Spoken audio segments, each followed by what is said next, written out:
வணக்கம் நண்பர்களே, AKS creative கிரியேஷனுக்கு உங்களை அன்போடு வரவேற்கிறேன். இன்றைக்கி நம்ம பார்க்க போகிறது ஒரு ஸ்வீட் ரெசிபி தான் பண்ண போகிறோம். ரொம்ப ஹெல்த்தியான ஒரு ஸ்வீட் தான் பண்ண போகிறோம். வாங்க இப்போ எப்படி பண்ணுறதுன்னு சொல்லி பார்த்துடலாம். அதுக்கு ஒரு கடாயில் ஒரு கரண்டி அளவுக்கு நெய் சேர்த்துக்கிறேன்.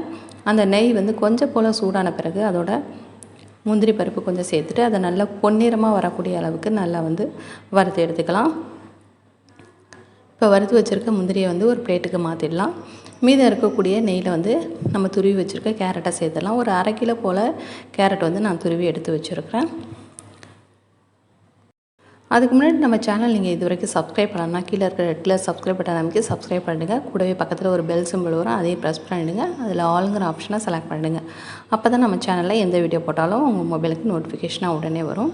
இப்போ மீதம் இருக்கக்கூடிய அந்த நெய்யில் நம்ம துருவி வச்சுருக்க கேரட்டை உள்ளே சேர்த்துட்டு லைட்டாக வந்து அதை நல்லா வதக்கி விட்டுடலாம். எப்போவுமே நம்ம கேரட் வந்து பொரியலாக வந்து செஞ்சு கொடுக்கும்போது குழந்தைங்க வந்து சாப்பிட மாட்டாங்க.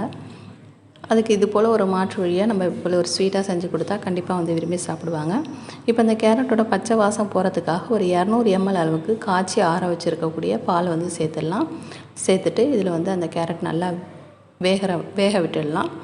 ஒரு 2 நிமிஷம் போல் அது வெந்தாக்கா போதும். பொதுவாக வந்து நம்ம பொரியலுக்கெலாம் வேக வைக்கக்கூடிய அந்த அளவுக்கு வெந்தாக்காவே போதும். இதை கொஞ்சம் நேரம் மூடி வச்சு நல்லா வெந்து வந்துடட்டும். இப்போ ஓப்பன் பண்ணி பார்த்தலாம். நல்லா நம்ம சேர்த்துருக்கக்கூடிய அந்த பாலில் நல்லா வந்து அப்சர்வ் ஆகிடுச்சு. இது கூட இந்த இனிப்பு சுவைக்காக நமக்கு தேவையான அளவுக்கு ஜீனி சேர்த்துடலாம். சேர்த்துட்டு இதோட கொஞ்சம் போல் பொடி பண்ணி வச்சுருக்கிற ஏலக்காவையும் சேர்த்துட்டு நல்லா கலந்து விட்டுடுங்க. இப்போ அந்த ஜீனி வந்து நல்லா வந்து இலகி வரும்போது நம்ம கொஞ்சம் வந்து ஒரு தண்ணியாக வர மாதிரி இருக்கும். பட் வந்து நம்ம கலந்து விட்டுகிட்டே வரும்போது நல்லா வந்து நமக்கு இறுகி ஒரு கரெக்டான ஒரு பதத்துக்கு வந்துடும். இப்போ பார்த்திங்கன்னா நம்ம சேர்த்துருக்கக்கூடிய அந்த ஜீனி எல்லாம் நல்லாவே இந்த இலகி வந்திருக்கு. கொஞ்சம் மீடியமான ஃப்ளேம்லேயே வச்சுட்டு நம்ம கலந்து விட்டுட்டே வரும்போது நல்லா வந்து இறுகி ஒரு கரெக்டான கன்சிஸ்டன்சிக்கு நமக்கு வந்து அல்வா வந்து ரெடி ஆகிடும். அது வரைக்கும் நம்ம வந்து லைட்டாக வந்து கலந்து விட்டுட்டே இருக்கலாம். ஃபைனலாக பார்த்திங்கன்னா நம்ம வறுத்து வச்சுருக்க முந்திரியும் வந்து இதில் சேர்த்துட்டு நல்லா மிக்ஸ் பண்ணி விட்டுட்டோம் அப்படின்னு சொன்னாக்கா அவ்வளோதாங்க, நமக்கு டேஸ்டியான ரொம்ப ஹெல்த்தியான கேரட் அல்வா வந்து ரெடி ஆகிடுச்சுங்க.